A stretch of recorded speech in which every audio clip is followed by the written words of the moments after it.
Assalamualaikum warahmatullahi wabarakatuh. Halo teman-teman semua. Sebelumnya perkenalkan nama saya Yuda Muhammad Ayan.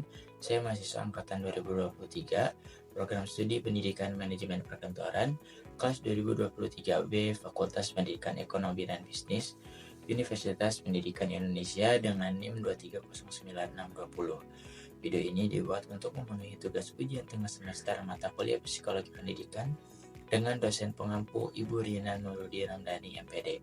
Nah, dalam video ini saya akan membahas mengenai beberapa kasus. Nah, untuk mengefisiensikan waktu, mari kita masuk kepada kasus yang pertama. Nah, untuk kasus yang pertama itu mengenai kisah viral cita-cita siswa yang dipatahkan oleh salah satu oknum guru. Nah, kasus yang pertama ini menceritakan mengenai cita-cita seorang siswa yang dipatahkan oleh satu oknum guru. Nah, kasus tersebut mengungkapkan masalah dalam pengaruh dan tanggung jawab seorang guru terhadap perkembangan dan pilihan karir seorang siswa, di mana terdapat seorang siswa yang awalnya memiliki minat dan bakat dalam bidang musik, namun karena pengaruh guru yang meremehkan cita-citanya dan memberikan tekanan untuk memilih profesi tertentu, itu mengubah jalur karirnya.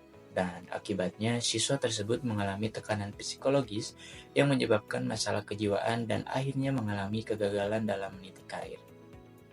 Nah, kasus ini bisa terjadi karena kurangnya pemahaman dan kesadaran guru terhadap dampak kata-kata dan tindakan mereka terhadap perkembangan siswa. Nah, guru tersebut mungkin memiliki pandangan yang sempit tentang definisi kesuksesan dan kurangnya sensitivitas terhadap minat dan bakat individu siswa. Nah, selain itu, tekanan dari lingkungan sekolah dan masyarakat untuk memilih profesi tertentu juga dapat menjadi faktor penyebabnya. Nah, faktor-faktor penyebab dalam kasus ini yang pertama adalah kurangnya pemahaman guru terhadap pentingnya mendukung minat dan bakat siswa, dan yang kedua tekanan dari lingkungan sekolah dan masyarakat untuk memilih profesi yang dianggap sukses, dan yang terakhir adalah kurangnya pemahaman orang tua terhadap minat dan bakat anak, serta kurangnya komunikasi antara orang tua dan anak itu sendiri. Nah, rekomendasi solusi dan alternatif solusi untuk kasus ini yang pertama adalah pelatihan dan pembekalan bagi guru dalam mengenali dan mendukung minat dan bakat siswa tanpa memandang profesi. Nah, yang kedua, mendorong sekolah untuk menyediakan program konseling karir yang membantu siswa dalam mengeksplorasi minat dan bakat mereka. Nah, yang ketiga, meningkatkan kesadaran orang tua tentang pentingnya mendukung pilihan karir yang sesuai dengan minat anak mereka tanpa memberikan tekanan kepada anaknya. Nah, yang keempat, mendorong adopsi kebijakan sekolah yang menekankan pada keragaman pilihan karir dan menghindari stereotip tentang kesuksesan. Nah, yang terakhir, mengembangkan mekanisme pengaduan atau pelaporan untuk kasus-kasus di mana siswa merasa tertekan atau dilecehkan dalam pemilihan karir mereka. Nah, kasus yang kedua ini tentang kebijakan masuk sekolah jam 5 subuh di Nusa Tenggara Timur. Nah, masalah utama dalam kasus kedua ini adalah kebijakan yang diterapkan oleh Gubernur NTT yang meminta pelajar SMA dan SMK masuk sekolah pada jam 5 pagi, yang kemudian direvisi menjadi jam 5.30 atau setengah 6 pagi setelah mendapat banyak kritik. Nah, kebijakan ini memunculkan kontroversi dan perdebatan di lingkungan masyarakat. Nah, kebijakan tersebut mungkin bisa jadi muncul karena gubernur beranggapan bahwa memulai hari lebih awal dapat membentuk etos kerja yang lebih baik pada siswa. Namun hal ini tidak memperhitungkan faktor-faktor lain seperti kesehatan fisik dan mental siswa, serta kebutuhan akan waktu istirahat yang memadai. Nah, revisi kebijakan menjadi bukti bahwa kebijakan tersebut tidak sepenuhnya dipertimbangkan dengan matang sebelumnya. Faktor-faktor penyebab dalam kasus ini yang pertama adalah kurangnya konsultasi dan keterlibatan stakeholder pendidikan, termasuk guru, orang tua, dan siswa dalam pembuatan kebijakan tersebut. Nah, yang kedua, ketidaksinkronan antara harapan gubernur untuk meningkatkan disiplin dan kualitas pendidikan dengan kebutuhan fisik dan psikologi siswa itu sendiri. Nah, yang ketiga, kurangnya pemahaman terhadap situasi dan kondisi siswa serta kebutuhan mereka dalam proses pembelajaran. Nah, adapun rekomendasi solusi dan alternatif solusi untuk kasus yang kedua ini, yang pertama, melakukan konsultasi yang lebih luas dengan semua pihak terkait, termasuk guru, orang tua, dan siswa sebelum menerapkan kebijakan baru terkait jam masuk sekolah. Nah, yang kedua, mengadakan penelitian atau studi kelayakan terlebih dahulu untuk mengevaluasi dampak dari kebijakan tersebut terhadap kesejahteraan dan performa siswa. Nah, yang ketiga, menyediakan fleksibilitas dalam jadwal sekolah, misalnya dengan memberikan opsi jam masuk yang lebih bervariatif atau mengintegrasikan program-program lain yang dapat membantu pembentukan karakter dan disiplin siswa. Nah, yang keempat, melakukan sosialisasi yang baik terhadap kebijakan yang akan diterapkan agar semua pihak memahami tujuan dan implikasi dari kebijakan tersebut. Nah, yang terakhir, mengutamakan kesejahteraan siswa dengan memastikan bahwa kebijakan yang diterapkan ini tidak mengganggu keseimbangan antara kegiatan akademik dan non-akademik serta memberikan waktu istirahat yang cukup bagi siswa. Kasus yang ketiga berbicara mengenai dua remaja pelaku kelitih di Magelang yang masih pelajar SMK. Nah, masalah utama pada kasus yang ketiga ini adalah perilaku kejahatan yang dilakukan oleh dua remaja pelajar SMK di Magelang yang terlibat dalam kelitih dan membawa senjata tajam. Tindakan kekerasan ini menciptakan ancaman serius terhadap keselamatan masyarakat, sementara fakta bahwa mereka masih di bawah umur menambah kompleksitas masalah, kurangnya pengawasan dari orang tua dan institusi pendidikan, serta rendahnya kesadaran akan konsekuensi hukum dan moral dari tindakan mereka, menunjukkan perlunya intervensi yang mendesak untuk rehabilitasi dan pembinaan remaja dalam lingkungan yang mendukung dan penuh perhatian. Nah, kasus yang ketiga ini mungkin terjadi karena beberapa faktor, termasuk pengaruh lingkungan sekitar, kurangnya pengawasan dari orang tua atau wali, dan kemungkinan terlibatnya remaja tersebut dalam lingkungan yang tidak sehat, seperti penggunaan minuman keras. Selain itu, kurangnya pemahaman tentang konsekuensi dari tindakan kejahatan, serta kurangnya pemahaman akan nilai-nilai moral juga bisa menjadi penyebab terjadinya kasus ini.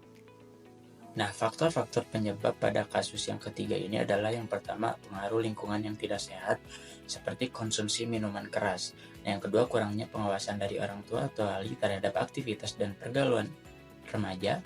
Dan yang ketiga, kemungkinan terlibatnya remaja tersebut dalam lingkungan yang memperkuat perilaku kekerasan atau kriminal. Yang keempat, kurangnya pemahaman tentang konsekuensi dari tindakan kejahatan dan nilai-nilai moral yang kurang terinternalisasi dengan baik. Nah, rekomendasi solusi dan alternatif solusi untuk masalah ini yang pertama, melakukan pendekatan rehabilitasi bagi kedua remaja tersebut dengan melibatkan keluarga dan institusi pendidikan mereka. Nah, yang kedua, meningkatkan pengawasan dan peran orang tua ataupun wali dalam mengawasi aktivitas dan pergaulan anak-anak mereka. Nah, yang ketiga, mengadakan program pendidikan dan sosialisasi di sekolah tentang bahayanya penggunaan minuman keras dan konsekuensi dari perilaku kekerasan. Nah, yang keempat, membangun lingkungan yang mendukung di sekolah dan masyarakat untuk mempromosikan nilai-nilai positif dan mencegah terjadinya perilaku negatif. Nah, yang terakhir, mengintensifkan patroli keamanan dan pemantauan di area yang rentan terhadap kejahatan anak-anak. Nah, untuk kasus yang keempat ini berbicara mengenai ChatGPT dan disrupsi peran guru. Nah, masalah utama yang terungkap dari kasus yang keempat ini adalah adanya ketidaksesuaian antara perkembangan teknologi seperti kehadiran ChatGPT dengan kesiapan sistem pendidikan dalam menanggapinya. Nah, terdapat kekhawatiran bahwa eksistensi teknologi seperti ChatGPT ini dapat mengancam peran tradisional guru dan menciptakan ketidakseimbangan dalam pembentukan karakter dan mental anak didik. Selain itu, ada ketidakjelasan dalam sikap dan respon lembaga pendidikan serta pemerintah terhadap perkembangan ini, yang menimbulkan kekhawatiran akan nampaknya terhadap masa depan generasi penerus bangsa. Nah, kasus yang keempat ini terjadi karena ketidakselarasan antara perkembangan teknologi yang pesat dan kesiapan sistem pendidikan dalam menanggapinya. Sistem pendidikan cenderung kurang responsif terhadap perubahan teknologi dan kurang mampu mengintegrasikan teknologi baru ke dalam proses pembelajaran. Selain itu, ada kecenderungan untuk mengabaikan pentingnya pembentukan karakter dan mental anak didik dalam era digital ini yang menyebabkan ketergantungan pada teknologi untuk mendidik tanpa memperhitungkan implikasi yang lebih luas. Nah, faktor-faktor penyebab pada kasus yang keempat ini yang pertama, kurangnya kesiapan dan responsivitas sistem pendidikan terhadap perkembangan teknologi. Nah, yang kedua, ketidakjelasan sikap dan respon lembaga pendidikan, serta pemerintah terhadap perubahan teknologi seperti ChatGPT. Yang ketiga, ketergantungan yang berlebihan pada teknologi dalam proses pembelajaran tanpa memperhatikan pembentukan karakter dan mental anak didik. Nah, yang terakhir, kurangnya keterampilan dan pengetahuan teknologi pada sebagian tenaga pendidik, sehingga sulit bagi mereka untuk mengintegrasikan teknologi baru ke dalam pembelajaran. Nah, rekomendasi solusi dan alternatif solusi untuk masalah ini yang pertama, meningkatkan kesiapan dan responsivitas sistem pendidikan terhadap perkembangan teknologi dengan mengadopsi pendekatan yang inklusif dan adaptif terhadap teknologi baru. Nah, yang kedua, mengembangkan kurikulum yang lebih holistik yang tidak hanya fokus pada penguasaan materi akademik, tapi juga pada pembentukan karakter dan mental anak didik dalam menghadapi tantangan di era digital seperti sekarang. Nah, yang ketiga, memberikan pelatihan dan dukungan yang memadai kepada tenaga pendidik untuk meningkatkan keterampilan dan pengetahuan mereka dalam mengintegrasikan teknologi ke dalam pembelajaran. Nah, yang keempat, mendorong dialog dan kolaborasi antara lembaga pendidikan, pemerintah, industri, dan masyarakat dalam menghadapi tantangan dan peluang yang dihadirkan oleh perkembangan teknologi seperti ChatGPT. Nah, yang terakhir, mendorong pemerintah untuk mengeluarkan pedoman dan kebijakan yang jelas terkait penggunaan teknologi dalam pendidikan yang memperhatikan aspek pembentukan karakter dan mental anak didik serta menjaga keseimbangan antara teknologi dan pendekatan tradisional dalam pembelajaran. Kasus yang kelima berbicara mengenai rendahnya motivasi belajar siswa yang dipengaruhi oleh kemajuan teknologi. Nah, masalah utama yang terungkap dari kasus yang kelima ini adalah adanya penurunan motivasi belajar pada siswa akibat perkembangan teknologi, khususnya penggunaan media sosial dan game online. Nah, penurunan motivasi belajar ini dapat berdampak negatif pada prestasi akademik siswa, kedisiplinan, dan respon terhadap materi yang diajarkan. Mengapa kasus yang kelima ini bisa terjadi? Itu semua karena adanya prevalensi penggunaan teknologi yang semakin meningkat, terutama di kalangan remaja dan anak-anak. Kemudian akses dan daya tarik dari media sosial dan game online menyebabkan siswa lebih tertarik untuk menghabiskan waktu luang mereka dengan aktivitas tersebut daripada fokus pada pembelajaran. Hal ini mengakibatkan kurangnya konsentrasi, peningkatan gangguan, dan menurunnya motivasi belajar. Nah, faktor-faktor penyebab pada kasus yang kelima ini yang pertama adalah kemudahan akses dan daya tarik dari media sosial dan game online yang membuat siswa lebih tertarik untuk menghabiskan waktu luang mereka dengan aktivitas tersebut. Yang kedua, kurangnya pengawasan dan pengendalian dari orang tua atau pengajar terhadap penggunaan teknologi oleh siswa. Nah, yang ketiga, kurangnya kesadaran siswa akan dampak negatif dari penggunaan berlebihan media sosial dan game online terhadap motivasi belajar dan prestasi akademik mereka. Nah, yang keempat, kurangnya pilihan alternatif yang menarik dan mendukung motivasi belajar siswa di dalam dan di luar lingkungan sekolah.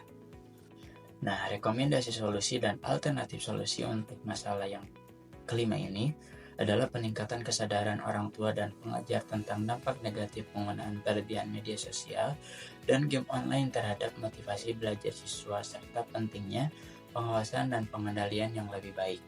Yang kedua, pengembangan program pendidikan dan sosialisasi di sekolah tentang penggunaan teknologi secara bijaksana, termasuk pembentukan kebiasaan sehat dalam penggunaan media sosial dan game online. Dan yang ketiga, pengenalan alternatif kegiatan dan hiburan yang mendukung motivasi belajar siswa di dalam dan di luar lingkungan sekolah seperti klub eskul, kegiatan ekstrakurikuler, dan program pembelajaran yang menarik dan interaktif. Nah, yang keempat, pelibatan siswa dalam perencanaan dan pelaksanaan program pembelajaran yang mengintegrasikan teknologi dengan cara yang mendukung motivasi belajar dan prestasi akademik mereka. Nah, yang terakhir, kolaborasi antara lembaga pendidikan, pemerintah, industri, dan masyarakat dalam mengembangkan solusi yang holistik dan berkelanjutan untuk mengatasi dampak negatif perkembangan teknologi terhadap motivasi belajar siswa. Sekian yang dapat saya sampaikan pada video ini. Permohonan maaf dari saya bila masih terdapat salah-salah kata, kekurangan, dan lain sebagainya atas apa yang telah disampaikan. Semoga video ini dapat memberikan manfaat bagi siapapun yang menontonnya. Wassalamualaikum warahmatullahi wabarakatuh.